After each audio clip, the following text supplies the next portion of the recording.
Hi, my name is Jen Fairbank. I'm the co-founder and co-CEO of Cornerstone Mindfulness. And my name is Erica Marcoux. I'm also the co-CEO and co-founder of Cornerstone. And Jen and I both have master's degrees in the field of psychology. We are advisors to organizations and executives to help them achieve the power of a focused mind. So we're here today with this community of entrepreneurs. You guys are all entrepreneurs, right? And as entrepreneurs, we want to be innovative and effective. Well, there is a secret mindset skill that leaders are experiencing and neuroscientists are now confirming. Our mindfulness training, we have a mindfulness training program. It increases your communication, your leadership abilities, your innovative thinking, mental clarity, and decision making. So I'd like to ask, what do you think mindfulness is? Do you know anything about mindfulness? Mindfulness? Mm-hmm. Well, actually, I don't know what mindfulness is. Okay. I kind of think of it as like being aware of everything around you, but also of yourself, I guess, in a way. Yes. Yes. Our definition of mindfulness is paying attention on purpose in the present moment with acceptance. So we would like to share with you today our Cornerstone signature meditation that you can start to implement on your own so that you can get a different idea of what meditation really is and our understanding of what meditation is. Okay. And so let's go ahead and practice. It's going to be about a 10-minute meditation that we're going to do right now. So go ahead and uncross your legs and get as comfortable as you can in a seated position. And you want to be upright. That's the best posture. And then go ahead and close your eyes. And we're going to begin by breathing into your belly. So if you can imagine breathing into the space underneath the belly button, so below the belly button. And as you breathe in, the belly expands like a balloon. And on the exhale, you're pulling your belly button in towards your spine. So that as you inhale, it's expanding front, side, and back. Exhale, it's contracting around the spine. Focusing on the exhale. So we're stimulating the body to go ahead and relax. Beginning to feel gravity pulling your body downward. Feeling the contact that your feet have with the floor. And noticing every part of your body that's making contact with the chair. Feeling the back of your legs, your hips and your tailbone all supported. Feeling your back supported, perhaps even your elbows, so that the body is not having to do anything. Just breathing. Beginning to notice all 5 of your senses. Noticing what you hear.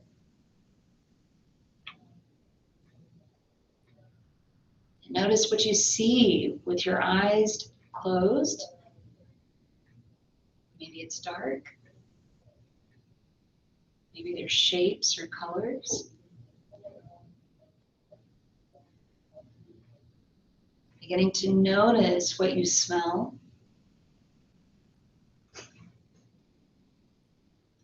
And taste.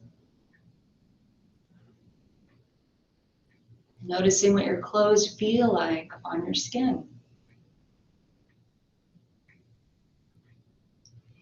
And on your next inhale, taking a deep breath into your body, and exhale with your mouth open, letting go. One more deep breath in. And exhale, letting go. Now beginning to notice any predominant emotion. When someone asks you, how do you feel? They're really asking, what's the physical sensation? What's the emotion? So you may notice that the predominant emotion is in your belly, or maybe your chest, maybe your throat. Begin to name that emotion.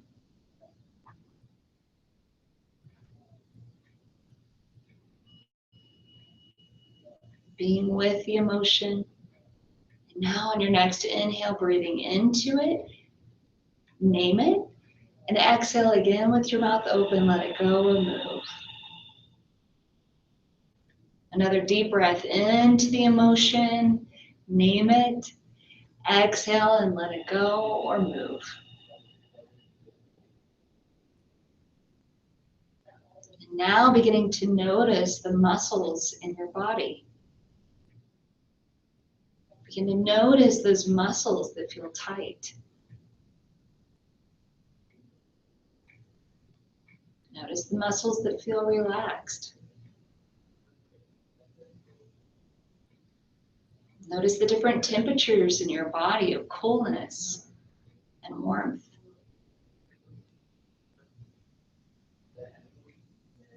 And noticing any tingling in your body, all that potential energy for action. And on your next inhale, take a deep breath into the muscles of the body. And exhale with your mouth open and let go. Another deep breath into the muscles of the body. And exhale, let go. And lastly, noticing your thoughts. Notice that part of you that's talking.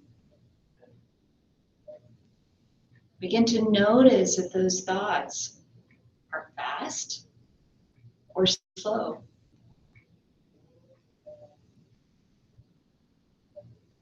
Notice if there are a lot of thoughts or maybe just a few.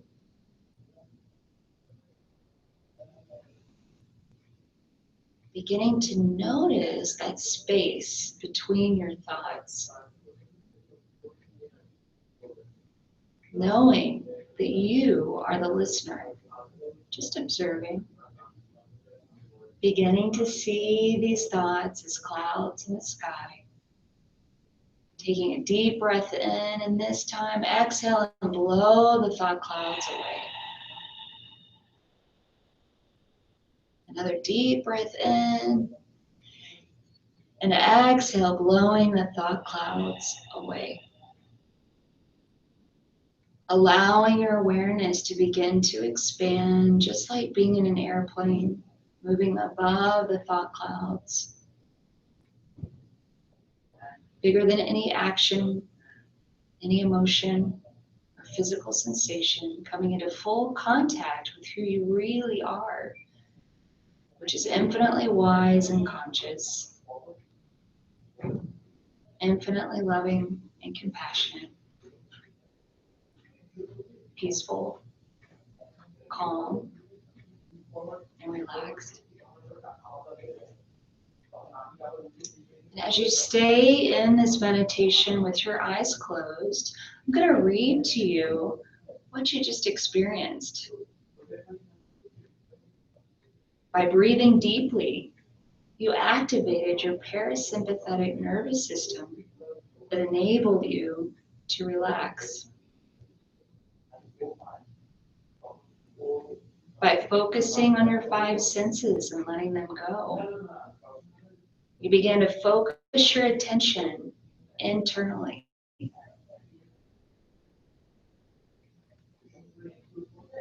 You practiced emotional intelligence by naming your experience, your emotion, experiencing it, and letting it go. You became aware of the stored energy in your body for potential action.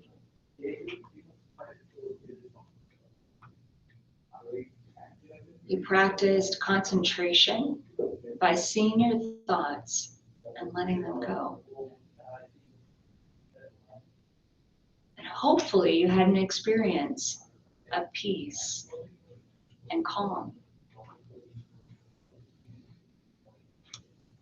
So feeling the floor underneath you, feeling gravity pulling your body downward.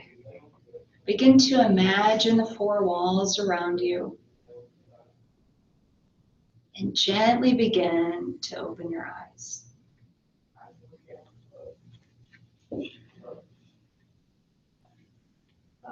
you like to share your experience, Evelyn? What did that feel like for you? Actually, in my case, usually if I do like this, they talk to me. I have to let go my thinking without thinking. This time I have to think many things because English is for me. It's like a language. I have to think about it. Yes. So a little bit different. A little different. Experience in my So having to translate what we were saying. Yes. To the Environment. That is the point. Right, an extra step, right, that makes sense. Required a little more energy. Yeah, Yes. yeah. But I can feel it. What did you feel? What was the, Actually, these days I'm always looking the monitor or something, but all the time my eyes open and I don't have to think about the kind of piece of something like that. But this time I just close my eyes and just follow your speaking. I can imagine the tower, the sky, or something like that. excellent, Yeah, so great. it feels better than before. Do you feel more relaxed? Yes. And also my eyes better than before. Yeah, good, Yes. good, excellent. How about you, Maria? I think that's a great point too about the eyes, because I'm looking at a monitor a lot, not quite as much as him probably, but it is so exhausting. I think my favorite feeling is the having like a physical kind of feeling just by sitting, because I'm not moving, it's just, and it's words, but being able to feel kind of how that energy, like when you would talk about kind of like feeling the seat, it was like, oh, like I can feel this and I know I haven't moved, but I'm, just where my focus is and my body is in a different place. And I practice yoga, so, in that sort of case, you feel that, but it's kind of forced, or, like putting your energy into a position, you're really actually sinking down into it. But to have that experience while sitting in a chair is kind of cool. Yes. And so you don't actually have to move the body to be aware of the body. And it's bringing in that attention. That's what mindfulness is, bringing attention to all these parts of you so that you're fully present, that you're not always thinking about the future and the past, but you're actually right here and now. In order to do that, you have to sometimes pause. And that's sometimes hard for us in our culture these days, of pausing and just putting the computer away for a moment and technology and just simply being with yourself. It's a very interesting concept and it really works. So the practice of it, actually neuroscience now is proving how the practice of a daily meditation literally does change the size and structure of your brain. A neuroscientist from Harvard named Sarah Lazar, she says that people who meditate have more gray matter in their frontal cortex in the brain than people who don't meditate. And this is associated with your working memory and your decision-making abilities. So you actually become smarter if you meditate. And it doesn't have to take a long time. It could take 10 minutes. Just doing what we just did could be enough for you to start your day in a very different way. Can I answer your question? Please. Actually, I didn't know the meditation word, but I know the meditation. Actually, I do meditation a few times in a week. I really like hearing the rain sound. So I also have an application on my phone. But the point is, I want to stop thinking during the meditation, but it is very hard to stop thinking. But also, in my country, they told me you have to stop thinking during the meditation, but it is really hard. If I think about, I have to stop thinking in my head, that is also One thinking. more than that. Yes, that is also thinking. So I'm really hard to stop thinking during the meditation. Yeah. It's very hard for me. So we say that that's not really the point.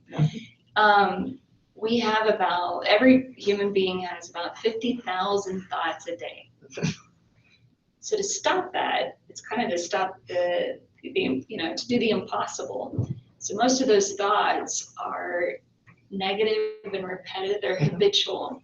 We call them, in our program, we call them ego thoughts. They're fine. You just don't want that to run the show. And that's why even in the meditation, the way that we describe it, it's seeing them as thought clouds, just like if you're in an airplane, you're a passerby and you're watching. Hey, there's another thought cloud. You're not obliterating the thought clouds, you're not getting rid of them, you're just noticing them and then letting them go. And if they keep showing up, that's okay.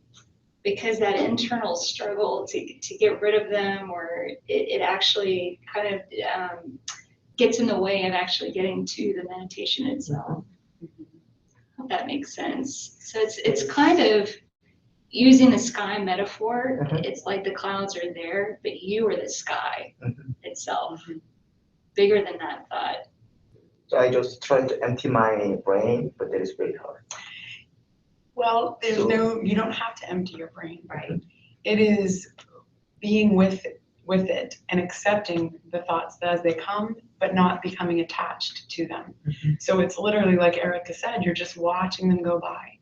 And one thing that is a really easy and simple practice with the mind, if you're feeling a little out of control with the thoughts, because we get so many thoughts, sometimes it can feel overwhelming, is using the breath to help you with it. So sometimes I'll sit in meditation after I listen to the meditation, our signature meditation, I'll listen to it, and then I just want to be in silence. And I'll notice my thoughts, and maybe they're really busy. And so I'll work with the breath. And what I will say is internally, to give my mind something to do, when I breathe in naturally, I say, now I'm breathing in. Now I'm breathing out. Now I'm breathing in. Now I'm breathing out. It's kind of a simple thinking. And what it does, it just keeps the mind busy on the present and not off. And so you might get one full cycle of now I'm breathing in and now I'm breathing out, and your thought goes, oh, what about the grocery store? You bring it back, start over. Now I breathe in, now I breathe out. You might get two. Maybe you won't for a long time get two. And that's okay. It's just training the brain. That's what it is. It's all about training the brain.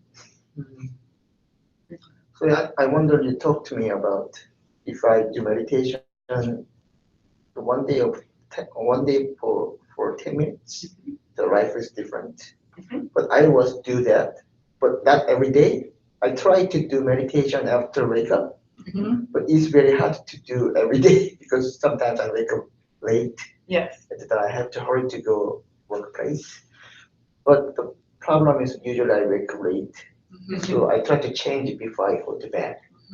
But if I go to bed, it's very hard to feeling the days to change, because if I go to bed, I just do meditation, I'm going to bed, and different day. So yeah, consistent routine is the way to get the most benefit. And whether, in some people, it really works really well, like when they first wake up, or right before they go to bed. And it's maintaining that consistency, like around the same time, around, doing that every day, that really, the studies show that that's really where you get the most benefit, and for at least 10 minutes a day. And I like to tell clients and, and organizations that we work with that it's about developing that practice so that it becomes such a habit. It's like brushing your teeth. You just get up, you do it. You gotta do it before bed. And that's how you're going to get the most benefit. So it's, I have to play with it for a while. It took me a long time just playing with posture, like getting my posture where I could actually sit for maybe half an hour or longer and not be uncomfortable. Yeah, meditation for 30 minutes. Yeah. It's really hard. Yeah, it's just you build up to it. You build up to it, because you start off with 5 minutes, and then you'll naturally want to go longer. And as Erica said, it's all about creating that habit. So we have lots of habits that we don't even notice. We forget we have these habits that we do every day, even like brushing our teeth. We don't even think about it, we just do it. And so eventually you can make that happen for you in meditation. It's kind of the new way in terms of working the body.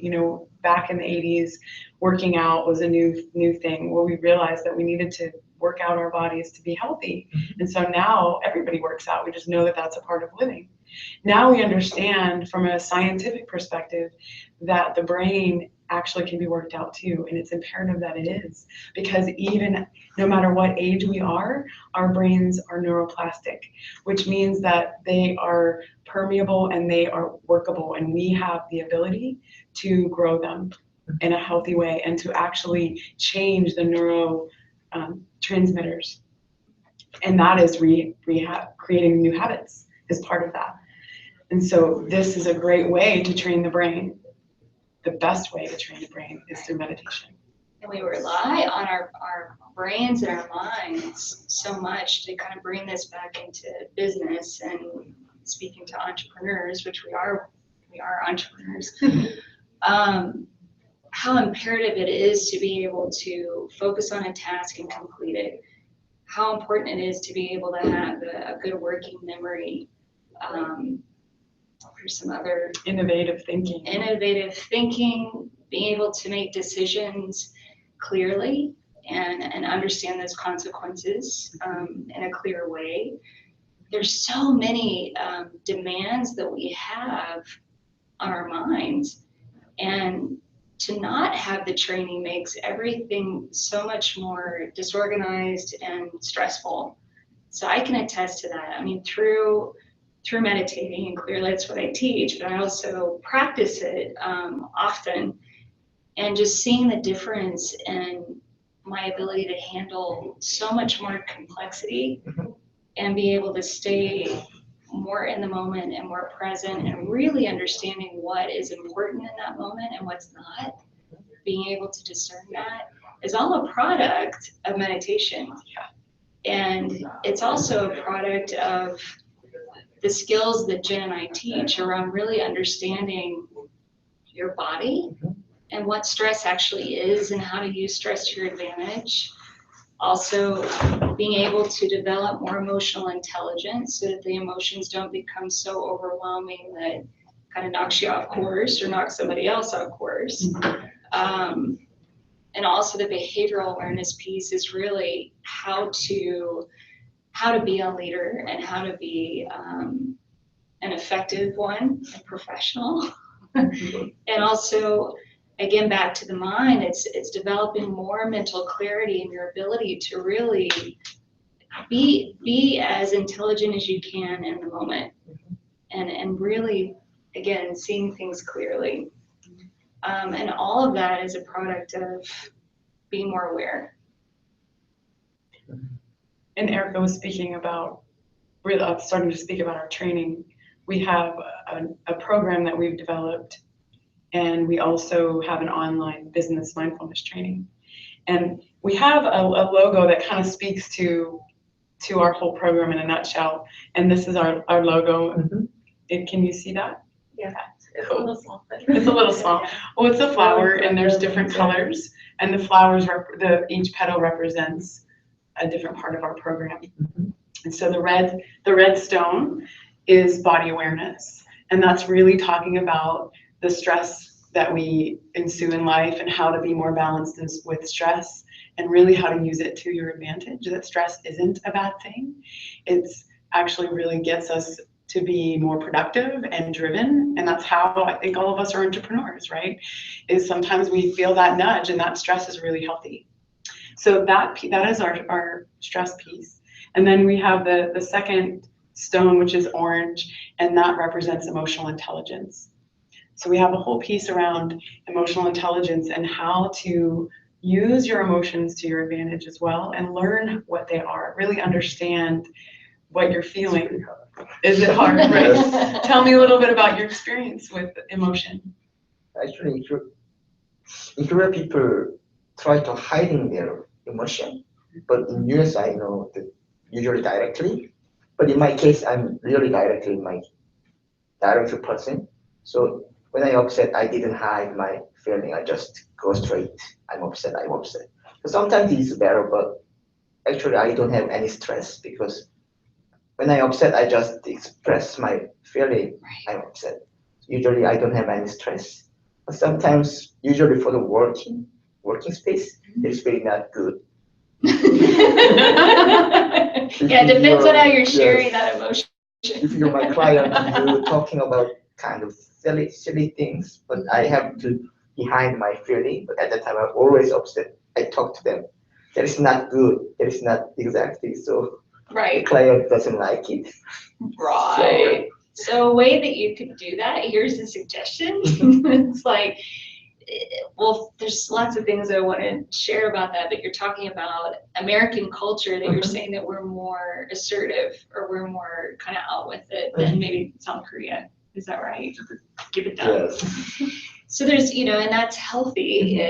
To be able to express your emotion is how you develop that relationship with people, and it's how you develop know, like, and trust. Yes. And that's so important. The way that you express it is also important. So let's say if you're feeling angry and you don't like what a client has done, Yes. you can say something, hey client, when you do this, I feel angry, and this is what I'd like for you to do instead. So I try to think about how to explain a little bit good way. I try to explain, but not directly, a little bit Sideways? but I have to express, but not directly. But Yes. I try to thinking. So it actually is healthy to say, I feel angry. It actually takes it from the amygdala to the prefrontal cortex, and it automatically brings you a higher level of thinking. Yes. And so it's very important to name your emotion. We have one of our methods, we have lots of methods in our program, and one of them is called the emotional release method. And we teach how to identify what your emotion is, and it's a felt experience. So you'll feel it physically in your body. Maybe your shoulders will be tight if you're angry, or Yes. your face gets tight if you're angry. Voices change. Yes, lots of things. Some people get sweaty hands when they're angry. And so you recognize that and you say, okay, I feel angry. And then I'm going to pause and I'm going to focus on my breath. That's right. Inhale, feel the anger. Exhale, let it go. And any But I thought know, but connect. it is very hard to stop thinking in deep breaths. So it's a new habit. If you can think of it that Exactly. way, it's a new way. When you start to feel, I can only speak to my experience, but when I get angry, I can feel this energy like coming up. And it's really My intense. face is getting red. My face gets red. So I know I need to exhale, identify that's anger. Okay, I know this. And if, and especially like with my daughter, for instance, I'll just look at her and say, I'm just feeling angry right now. She knows it, Yes. but it's something about actually naming it. And Jen spoke of the amygdala. For those of you who know what that is, that's great. I want to explain it a little bit more. So that's that part of you. It's like it's here. And it's more that reactive, more Here. reptilian part of our brain. So you press here. But now you're not going to press there, but that just showing you that's what gets reactive when we're angry, and we don't want to operate from that place. So we want to bring the energy here. Just by naming it as anger, you have changed the emphasis in your brain. You want to be here. This is higher level of thinking. This is okay. I'm in control. I've got this. I can express that I'm feeling angry. I can feel it without having the explosion or being violent or And we want that. We need that. We're social animals. We need to be So I tried cooperating. to see many lectures about that. So I try to hide my feeling, but my face is couldn't That's okay. hide. So Yeah, it's okay to show it. On the other spectrum, if you don't show it and you keep suppressing it, it's going to show up at some level, at some point, and it probably won't look pretty. Yeah. Because you've been holding it for so long, and the longer you hold it, the bigger it gets, and the more intense you're gonna feel. And the more irrational. Yes. So you may be in a meeting. And next time. Right, huh? Explosion. You may be in a meeting and there's a little trigger, and all of a sudden you're like having a full-on temper tantrum. Yes, We correct. don't want that. And then that's embarrassing. Backtrack. Yes. There's a way to be with your emotions in a healthy way and express them so that it doesn't get out of control like that. Yes, correct. I know that. It's better for everyone involved. It is. Yourself and everybody else. That's right. So that's the emotional intelligence piece on our logo. And then we have the next one is yellow, and that is behavioral awareness. And that's really stepping into the space of action, right? Our will. How do we react or respond to other people? How do we show up with ourselves? So it's all about behaving within ourselves and to others, and communication. So we talk a lot about boundaries. We talk about how important it is to be assertive versus passive or aggressive, because passivity can cause a lot of times that holding it back and I'm not going to say it, and then you're really causing yourself suffering. Or if you're aggressive, you're causing other people suffering and yourself, but often that's spreading out. So it's really learning how to be in that middle way, to be assertive and speak your truth. We've noticed that with clients that not being assertive can cause a lot of stress, and it becomes a pattern.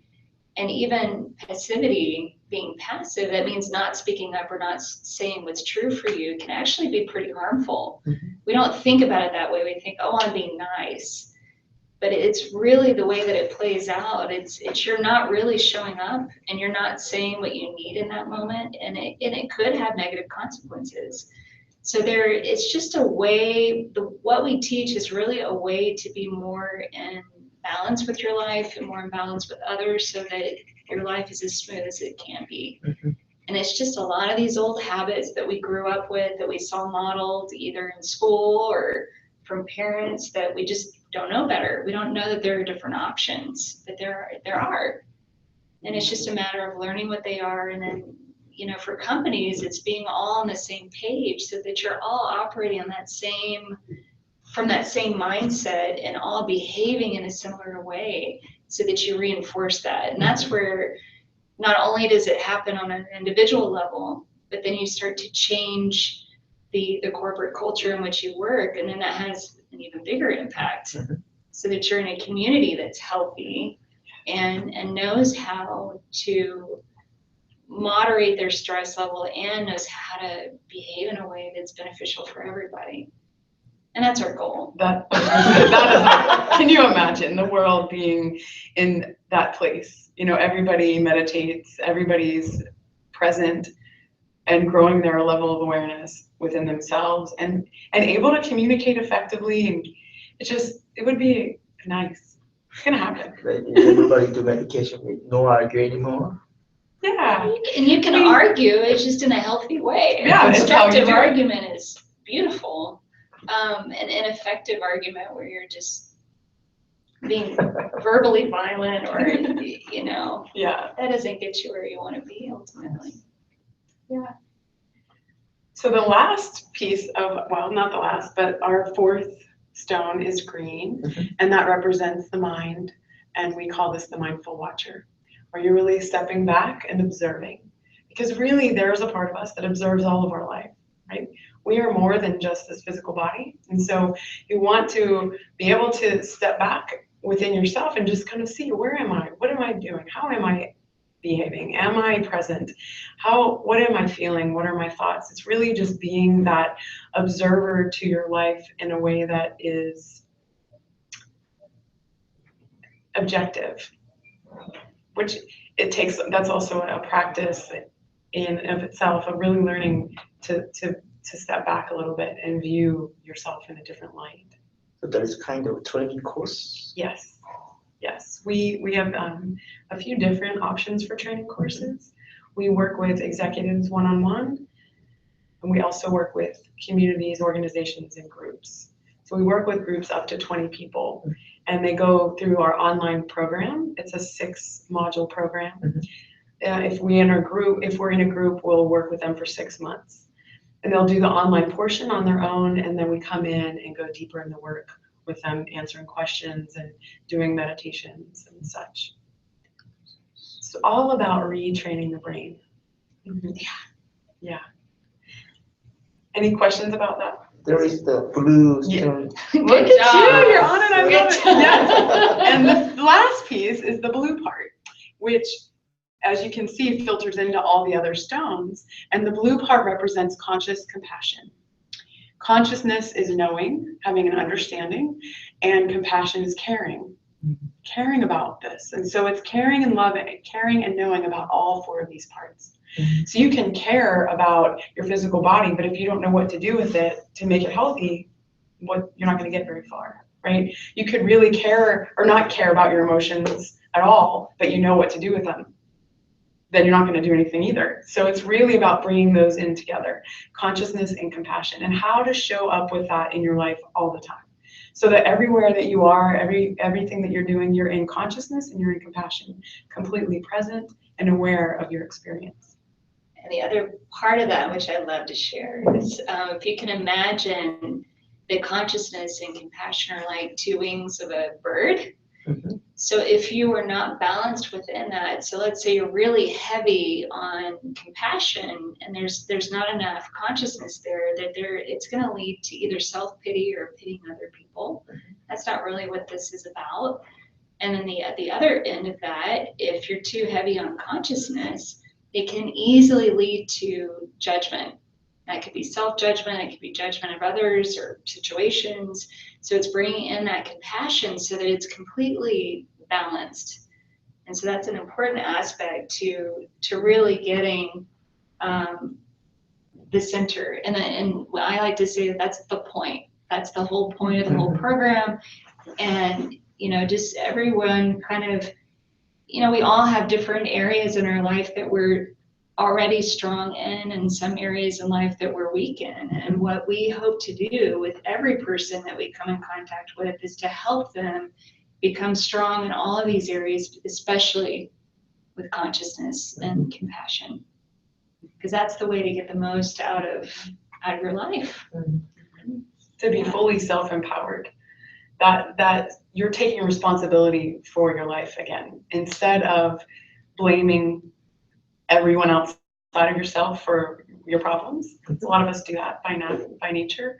Oh, it's because of that person or that person that I don't have this job, or I'm not successful in my new business. But really looking at it from you, bringing it back and shining the light on you. Well, what could I have done differently, or what do I need to work on, and how am I not being present and showing up? And not saying that we're perfect, because that's not the point. We're not even trying to be perfect. It's actually accepting yourself just the way you are with all of your flaws, and just noticing the flaws and recognizing that you have them and working on getting better every day. There's another aspect of meditation that I want to share as well, that it's actually a really wonderful opportunity to be in meditation and listen to those thoughts, because then you can really start to understand what's running the show. So those repetitive negative thought patterns that we have, which become habitual, oftentimes we think that, well, that's who I am, or that's how reality is. It's just my situation, even though you may not like it, or maybe it's preventing you from succeeding personally or in your business.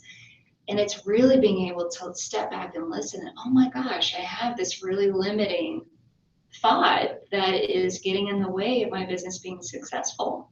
And so when you start to listen to those thoughts and those beliefs that are blocking you, you then have the opportunity to let it go and say, that's not true for me anymore.